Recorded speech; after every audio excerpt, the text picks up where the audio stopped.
नमस्कार, मैं मुकेश शर्मा, व्याख्याता भौतिक विज्ञान। फोर्थ चैप्टर के हमने 5 न्यूमेरिकल सोल्व कर लिए हैं। उसके बाद में उसका अगला न्यूमेरिकल देखने से पहले आप लोगों से ये उम्मीद है, आप लोगों पर ये विश्वास है कि आप इस चैनल को लाइक करेंगे, शेयर करेंगे और सब्सक्राइब करेंगे, ताकि आगे आने वाले वीडियो के नोटिफिकेशन आप लोगों तक पहुँचते रहें। तो इसके बाद में आइए अगला न्यूमेरिकल सोल्व करते हैं।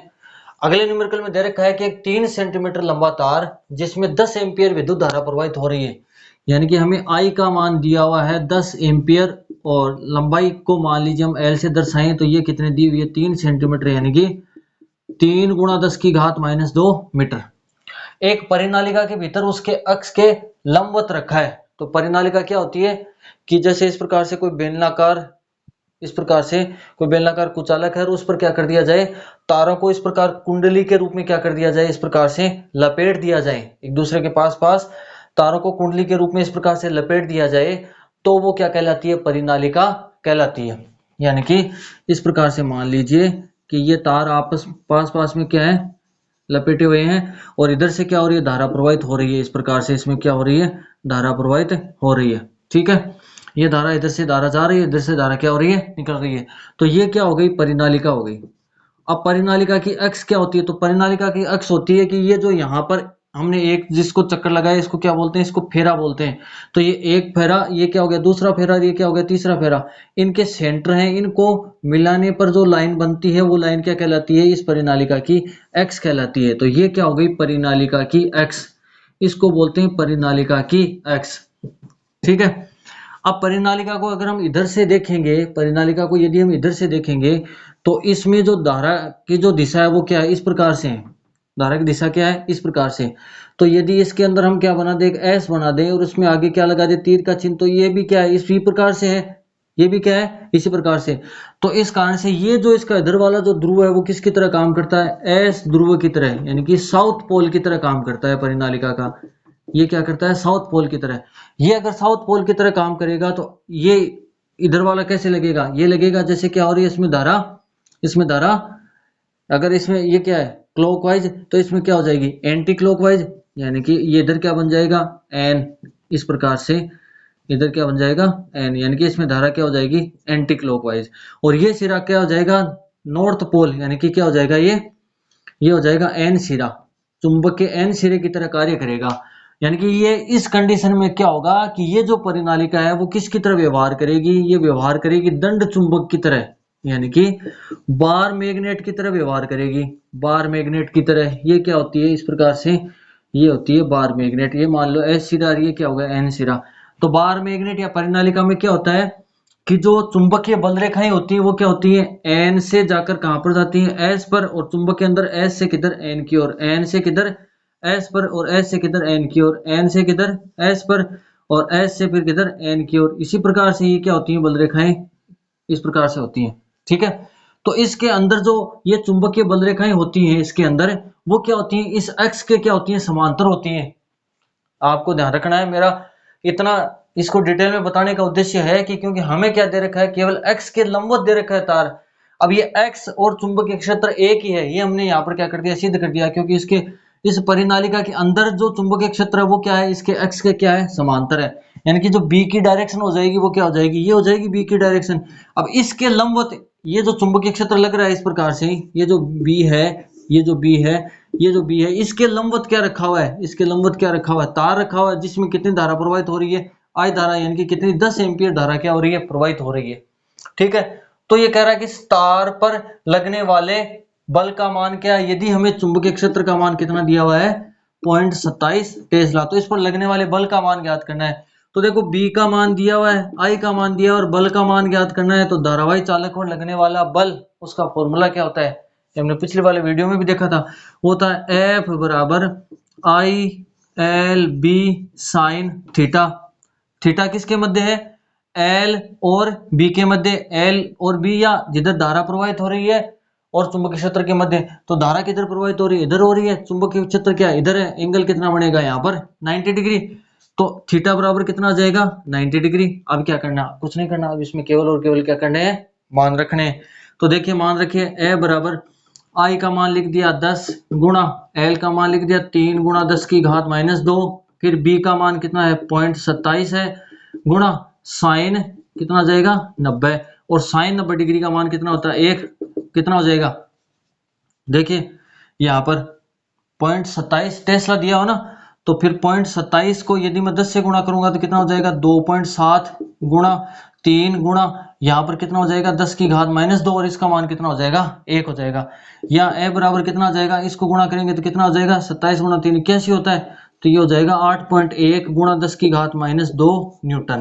तो ये जो तार है 3 सेंटीमीटर लंबा जो तार है, इस पर जो बल लगेगा वो कितना लगेगा 8.1 गुणा 10 की घात -2 न्यूटन। ठीक है, बस आपको इतना ध्यान रखना है कि ये जो परिनालिका होती है इसके अंदर जो चुंबकीय क्षेत्र होता है वो क्या होता है, उसकी अक्ष के क्या होता है समांतर होता है, जिधर उसकी अक्ष होती है उधर ही क्या होता है चुंबकीय क्षेत्र होता है। जो तार है वो क्या है इस अक्ष के लंबवत रखा है, तार क्या है वो इस अक्ष के क्या है लंबवत रखा है। तो हमें क्या करना है, इस पर लगने वाले चुंबकीय बल का मान यानी कि F का मान ज्ञात करना है। तो धारावाही चालक पर लगने वाला बल का फॉर्मूला F बराबर ILB sin थीटा, I का मान दिया हुआ है, L का मान दिया हुआ है, B का मान दिया हुआ है, थीटा का मान दिया हुआ है। आराम से हमने किसका मान ज्ञात कर लिया, F का मान ज्ञात कर लिया।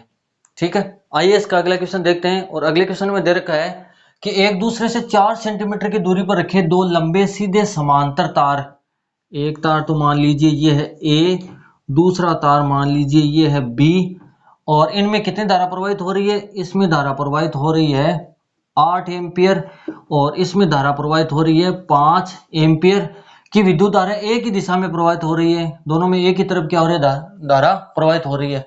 तार एक के 10 सेंटीमीटर खंड पर, यानी कि ये जो तार है इसके 10 सेंटीमीटर के खंड पर, तार एक के मान लीजिए ये कोई 10 सेंटीमीटर का इसका खंड है, 10 सेंटीमीटर का एक खंड है, और इस पर लगने वाला बल, इस पर कितना बल लगेगा। तो एक हमने टॉपिक किया था कि धारावाही समांतर तारों के एकांक लंबाई पर लगने वाला बल, दो समांतर तारों के एकांक लंबाई पर लगने वाला बल। तो हमने वहां पर दो केस किए थे कि या तो दोनों तारों में क्या हो एक ही दिशा में धारा प्रवाहित हो, या दोनों तारों में क्या हो एक दूसरे के विपरीत धारा प्रवाहित हो। तो जब दोनों तारों में एक ही दिशा में धारा प्रवाहित होती है तब ये एक दूसरे को क्या करते हैं आकर्षित करते हैं, यानी कि ये टॉपिक हमने कर लिया है। जब दोनों तारों में एक ही ओर धारा प्रवाहित हो रही है, एक ही ओर धारा प्रवाहित हो रही है, उस कंडीशन में ये एक दूसरे को क्या करते हैं आकर्षित करते हैं।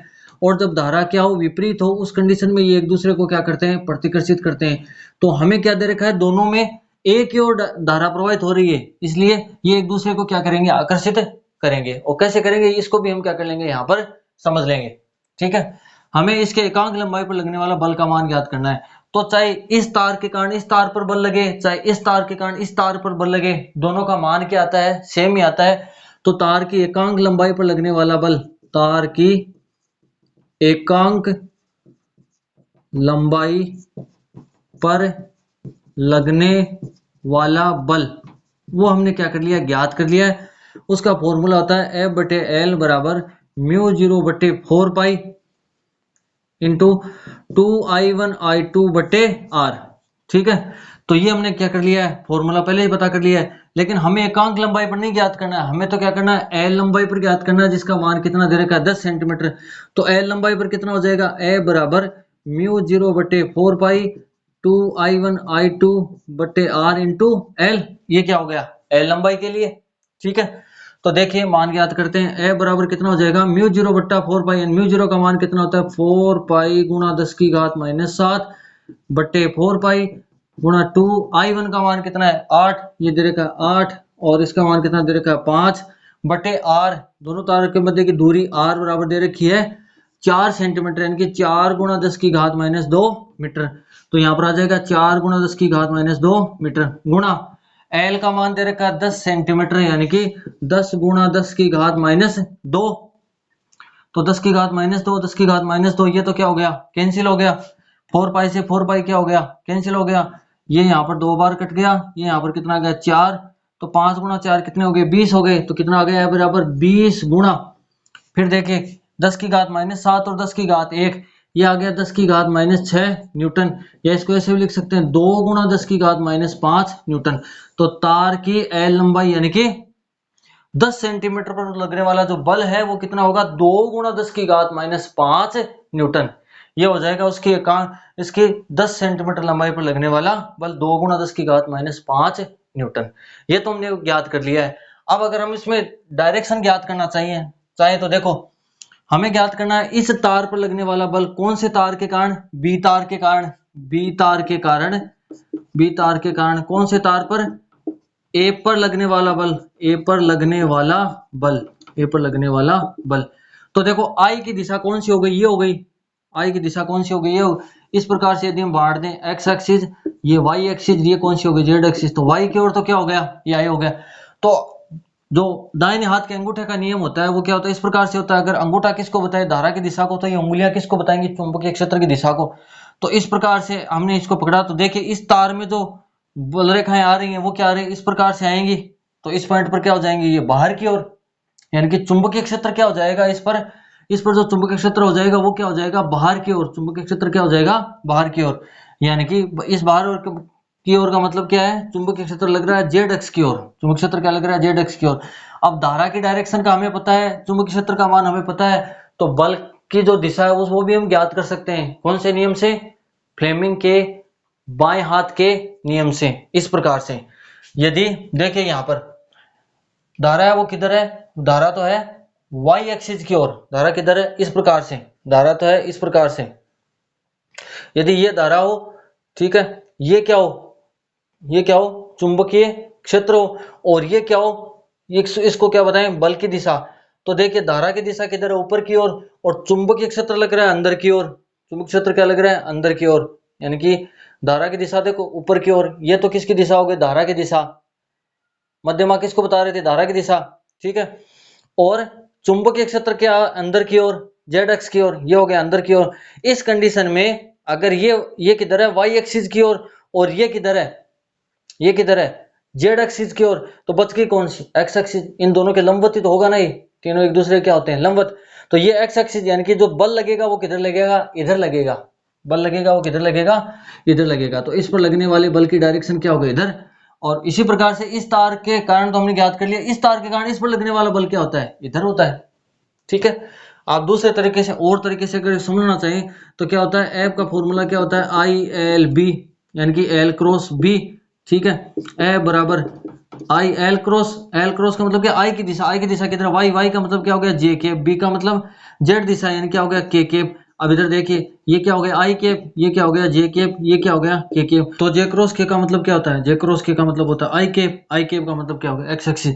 यानी जो इस पर जो बल लगेगा वो क्या लगेगा, इधर इस दिशा में लगेगा। तो ये भी हमने क्या कर लिया है, ज्ञात कर लिया कि तार एक के 10 सेंटीमीटर खंड पर बल लगेगा 2 गुणा 10 की घात -5 न्यूटन, और जो बल की दिशा होगी वो क्या होगी, एक्स एक्सिस की ओर होगी। इससे नेक्स्ट वीडियो में हम क्या करेंगे, इसके अगले क्वेश्चन देखेंगे। धन्यवाद।